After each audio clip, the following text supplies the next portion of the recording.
Hey, what's up everyone, it's your girl Brain Shanae, and today I'll be sharing with you the books that I did not like in 2021. So if you want to know all the books that I disliked and just cannot stand, please stay tuned.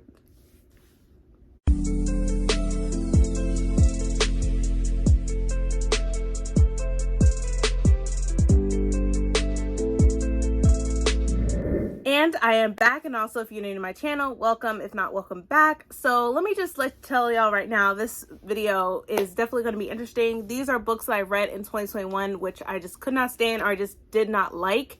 One of these books were not written in 2021, but these other ones are were published in 2021 this year.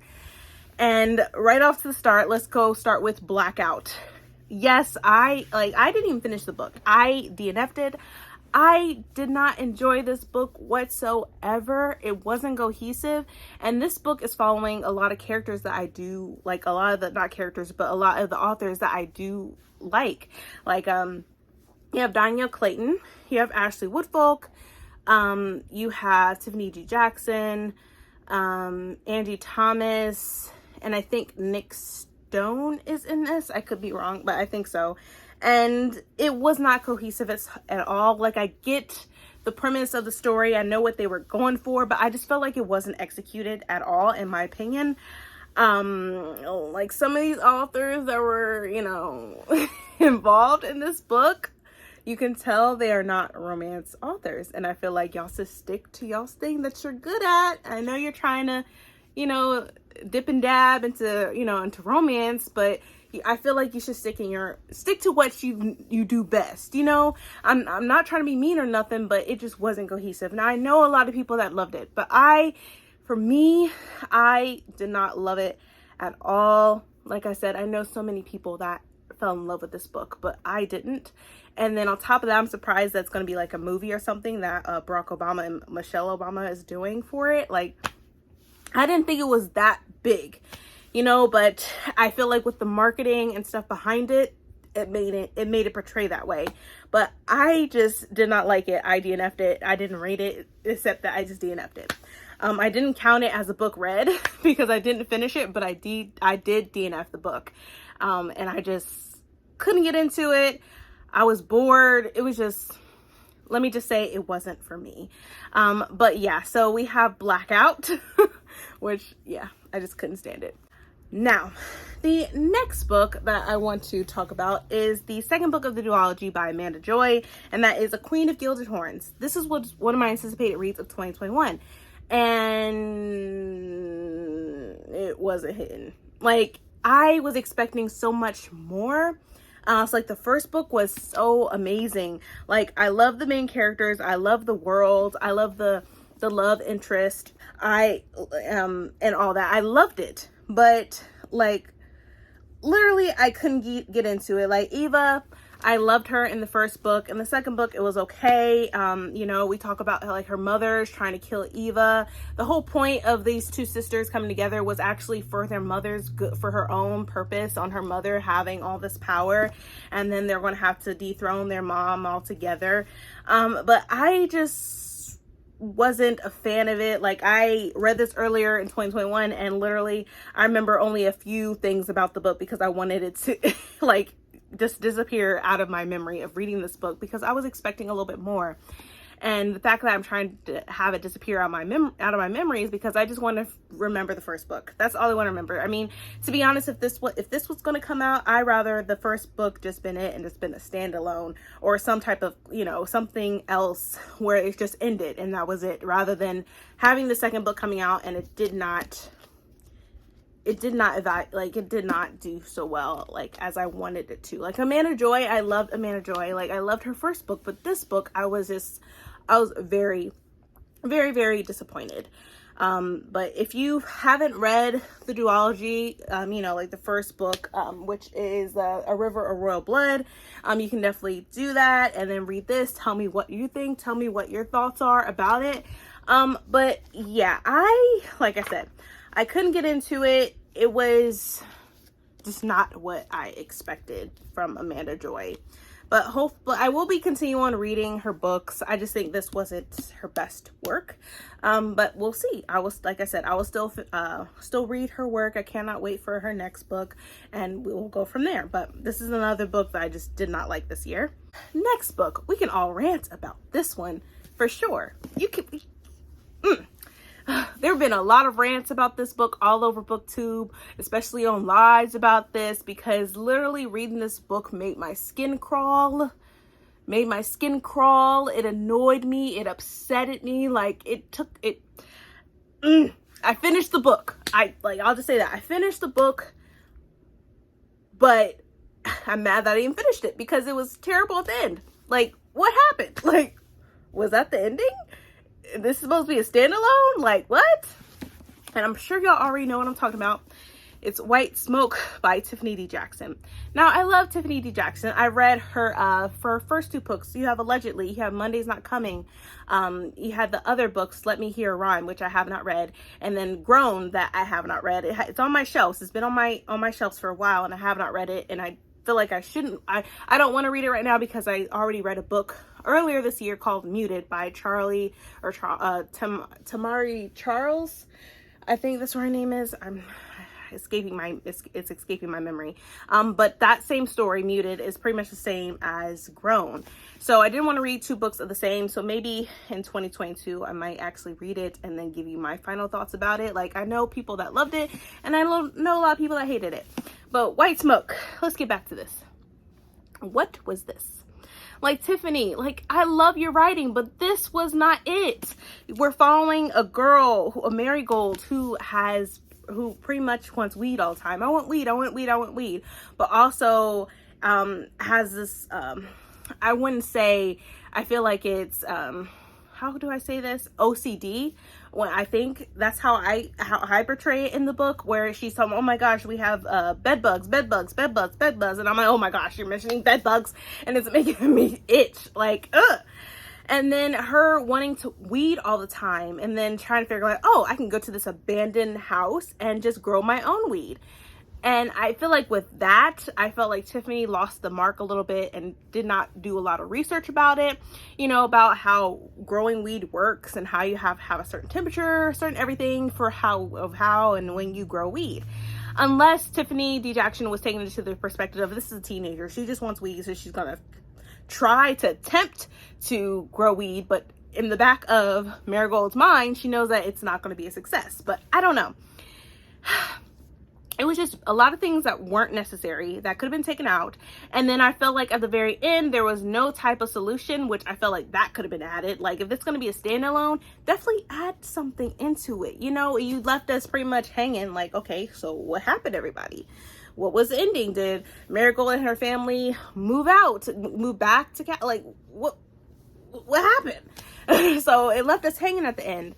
And then also you have this police brutality in this book, which didn't have to be included in this book at all, in my opinion.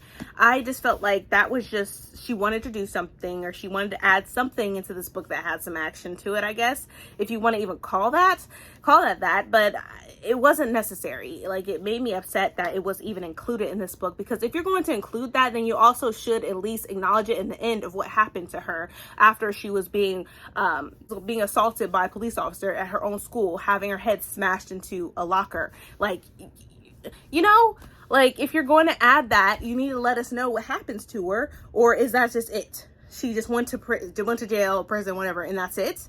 Like, I really felt like it missed the mark completely. And then also with Marigold and her brother, I love their relationship, but I didn't like Marigold's mother. She wasn't present as much for her children. And yes, I also didn't like the fact that within this book, where it seems like they have, it's a blended family, which is perfectly fine. There's a lot of blended families. But for this one, how Marigold's stepdad and Marigold's mother's husband, how he was talking to Marigold, if you do this to my daughter, I'm going to pretty much come for you. That's what he said to Marigold. And I'm thinking to myself, you're supposed to be my husband. This is supposed to be your daughter you're talking to, and you're treating her like she's not. We have a problem.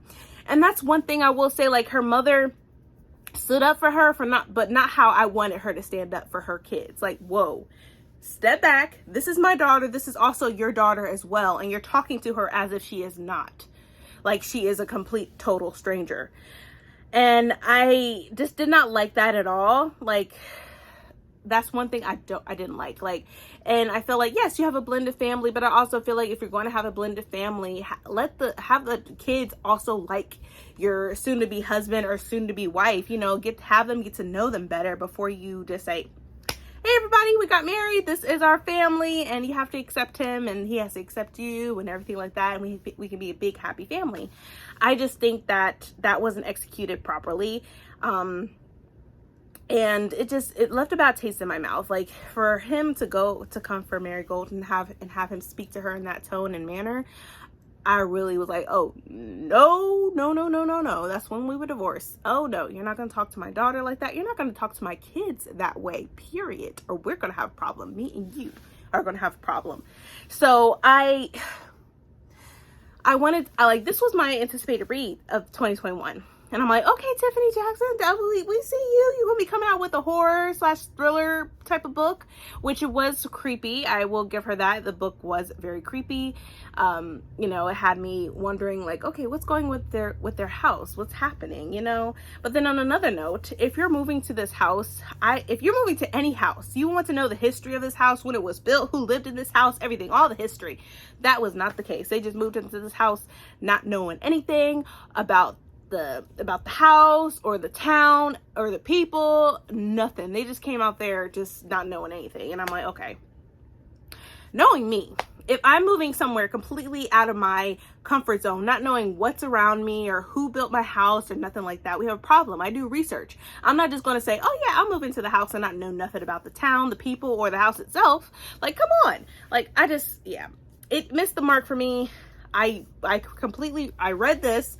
I was going to DNF it, but I was like, no, I'm going to continue on reading it. I'm going to get my whole opinion about it. And I feel like the ending and everything else that was happening within this book, it was not hitting.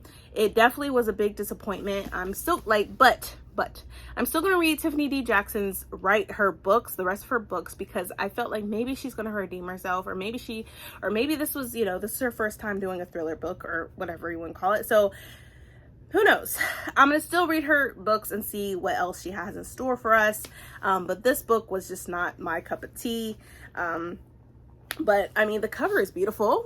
I'll say that. That's a plus. Like, the cover is really beautiful. I do like the aspect of it, but I just did not like the aspect of how Marigold looked and how, you know, how she was portrayed. I did not like that aspect.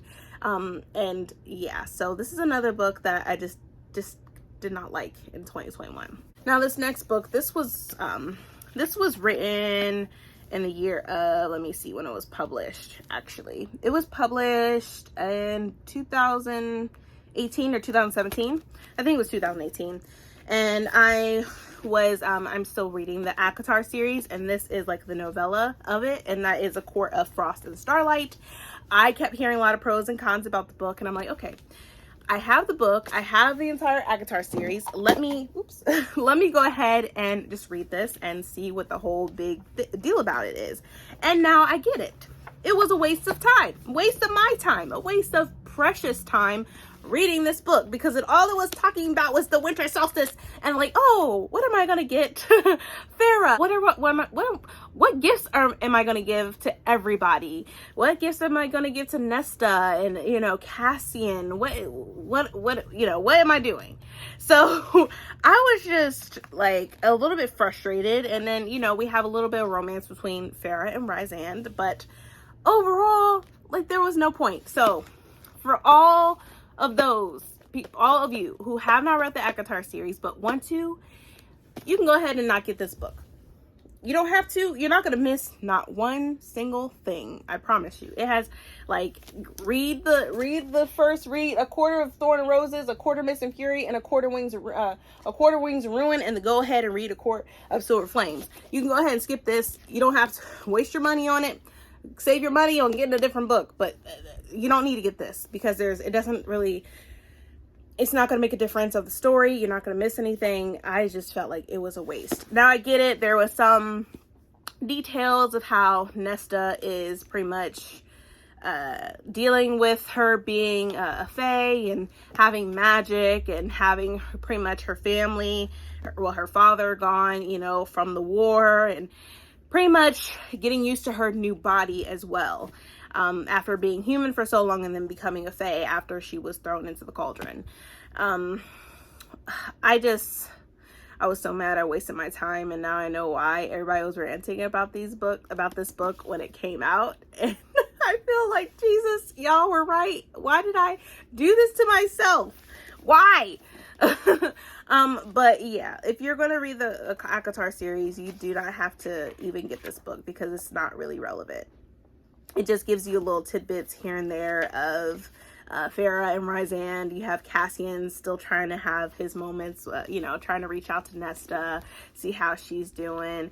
I mean, like I said, it was just, I mean, it was cute little novella, but it wasn't necessary. So yeah, that was that book. But those are pretty much the 4 books that I just did not like this year at all. Like, they were just so disappointing. Like, White Smoke by Tiffany T. Jackson was disappointing. A Queen of Gilded Horns by Amanda Joy was just disappointing. Blackout was disappointing. And then this alone, like, it was a waste of my time. A complete waste. But yeah, other than that, I really had a good reading year. You know, nothing really, you know, nothing else was like, oh my gosh, this is terrible. But just these 4 books, I you know, just out of 4 books out of the, I think I've read 98 books so far. That's pretty good. You know, that means I think I had a really decent year of reading. Not a lot of books, you know, that I just did not like, and I'm glad that I loved majority of them. So I didn't waste my time completely. So but yeah, if y'all read this, y'all know how y'all already know how I feel, and I think I already know how you feel too. But I know there's some people that love this and some people that didn't, and some people are still on the fence about it. But you know, for me, it wasn't for me. This wasn't for me. I thought this was for me, but it was just a waste of my precious time. And then Blackout, I don't know what that was. But I really hope you enjoyed this video. If you did, please, please, please give me a thumbs up. Also, hit that subscribe button, that bell to be notified when I upload more videos in the future. But thank you so much for watching, you guys. And please, please, please stay healthy and stay safe. See ya.